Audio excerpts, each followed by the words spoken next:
We took a 7-night Costa Smeralda cruise in October of 2021, which was the same time as the half-term holidays here in England.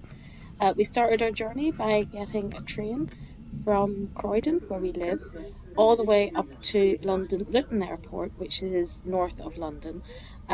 Thankfully, despite the distance, we could get a direct train from our station. It took about an hour 20 minutes to get up to London Luton Airport. We pretty much left London behind, went through lots of lovely countryside before arriving and getting the shuttle bus to this, I guess, regional airport, you would call it.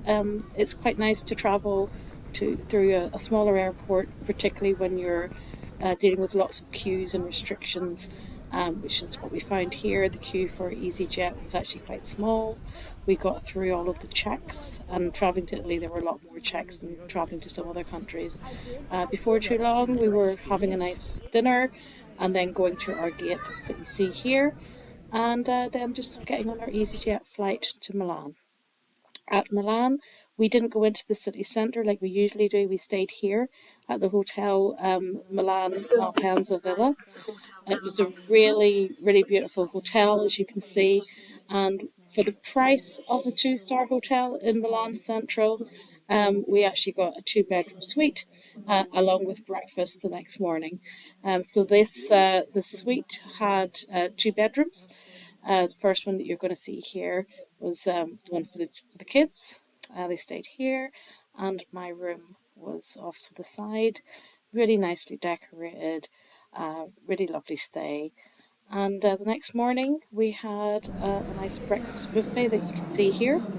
It was obviously a full range of typical Italian pastries and sweet things, several hot food options. I think it was bacon and scrambled eggs, lots of hams, cereal, yogurts, breads and jams, and some fruit as well. So just a really typical nice hotel buffet, which we enjoyed.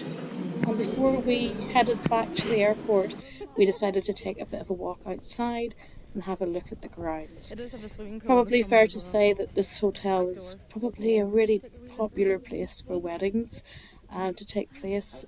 As you can see, it's beautifully decorated, but also very grand on the exterior as well. Lovely grounds, a really nice place to actually have a ceremony outside as well as an outdoor swimming pool. But before too long, we went and got our suitcases, and the hotel also offered a free shuttle back to the airport, which we took. So it was only a few minutes' drive, because at the airport we were going to meet our Costa Cruise rep. Had decided to pay for the transfer rather than getting our own way to Savona. And this was us just getting ready to go on the bus. There were only about 15 or 16 of us getting the transfer. And the journey itself from the airport to Savona was meant to be about 2.5 hours, but it actually ended up being more than 3 hours. The main reason for that was because of a lot of roadworks that were taking place on this sort of main route to the coast, and we got stuck in traffic for about 40 minutes at different stages. The weather, as you can see at the start of the day, was a bit grey, a bit overcast, very foggy as we were going through the mountains. But what we found was when we got to the coast around 12 o'clock, the sun had come out and the clouds had all disappeared, and we had beautiful blue skies for the rest of the day. This is us just coming off the motorway. You can see Genoa just over in the distance there, and Savona was about 20 minutes to 30 minutes up the coast. In fact, this is us arriving near the port, and this was the first sight we had of the Costa Smeralda ship, which you can see as we just drive past it here on our way to the terminal. There are actually two Costa ships in port, the Costa Diadema and this one, the Costa Smeralda, but more on that a little bit later. Before getting on the cruise ship, there were quite a few steps to go through, being COVID times, but actually we were expecting it to take a lot longer than it actually did. This was because Costa were doing PCR tests as part of the onboarding process, and it took about 2 hours for the results to come through. Never was sure why they were doing PCRs rather than the quicker NFT tests, but they didn't do it on this day. Luckily for us, they had actually run out of PCR tests because the Costa Diadema was in port as well. So they used the rapid flow tests, and within 15 minutes we had got our results. So we only stayed in this area, as I say, for about 10 minutes before we got the all clear. We were told we could get on the ship. I was probably a bit overexcited about that because we ended up taking the wrong path. And this is me thinking we're going to the Costa Smeralda, but in fact we were actually walking out towards the Costa Diadema, and some Costa staff had to come running after us to tell us to go the right way. You can hear the guy in a minute.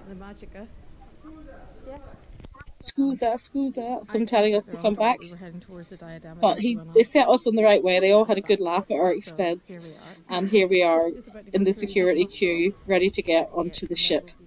So from door to door, it was probably about 45 minutes, which I think is pretty good, considering we had thought it would be more like 3 hours. Also meant that we were getting on the ship in time to have our lunch in the buffet, which is kind of what you expect to happen on the first day of your cruise. So as I say, 7 days to look forward to. We were going from Savona, we were stopping at Marseille, Barcelona, Mallorca, Palermo, Rome, and then back to Savona again. So lots of adventures to be had, and this is just us getting on the ship for the first time, coming on the gangway with plenty of adventures on this Costa's biggest ship to date.